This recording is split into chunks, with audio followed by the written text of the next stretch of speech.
من فوائد الصدقة إجابة الدعاء. اسمعوا، الفوائد مهمة جدا. من فوائد الصدقة إجابة الدعاء.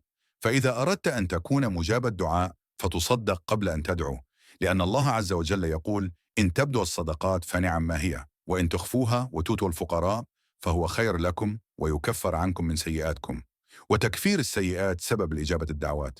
ألم نشرح لك صدرك ووضعنا عنك وزرك الذي أنقض ظهرك ورفعنا لك ذكرك فإن مع العسر يسرا. 2. سبب للخشوع في الصلاة. سبب ليش للخشوع في الصلاة؟ إذا كان قلبك لا يحضر في الصلاة ولا تخشع في الصلاة ولا تبكي في الصلاة فتصدق، فالصدقة أيضا سبب لحضور القلب في الصلاة. قال الله جل جلاله: يا أيها الذين آمنوا إذا ناجيتم الرسول فقدموا بين يدي نجواكم صدقة.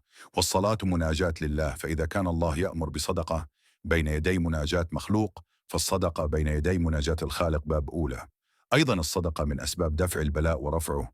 دفعها فلا يقع، ورفعه إذا وقع.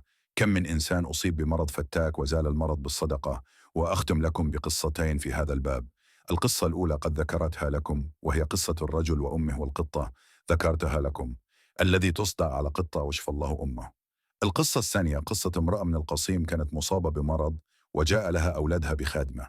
وهذه الخادمة من أندونيسيا لما وصلت كانت كل شوية تذهب إلى الحمام وتدخل ثم ترجع وتجلس، فتهموها أنها ربما تدخل الحمام تصنع سحر، واتهموها زورا وظلما. وقالوا للمرأة: ختامتك ما هي طبيعية، كل 5 دقائق 10 دقائق راح الحمام. فنادتها المرأة المريضة قالت: يا بنتي إيش تسوي في الحمام؟ فبكت.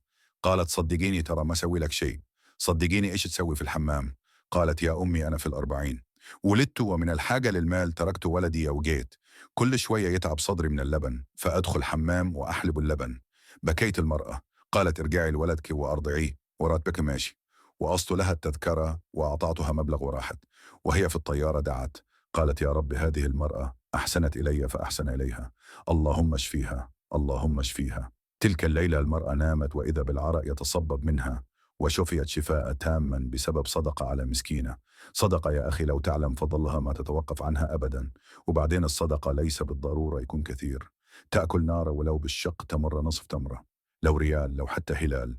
والحمد لله الآن ميسرة مؤسسات الحمد لله وجمعيات وصناديق للتبرعات. تدخل بقالة تجد اليتامى عندهم صندوق، ترمي فيه ريال ترمي فيه هلال. صيدلية يقول لك الباقي من الهلال لمصلحة يتامى. وتجد الحمد لله في المساجد مؤسسات للزواج، مؤسسات لفعل الخير، مؤسسات ليتامى. حاول أنك تتصدق كل يوم على كل سلامة من ابن آدم صدقة، كل يوم تطلع فيه الشمس. طيب يستطيع أحد يصدق كل يوم؟ وإذا كان على كل سلامة كل مفصل صدقة، يعني عندك 360 عظمة، فتستطيع صدقة عن الهيكل العام يخرج 360 صدقة يوميا. وكم عندك من العضلات؟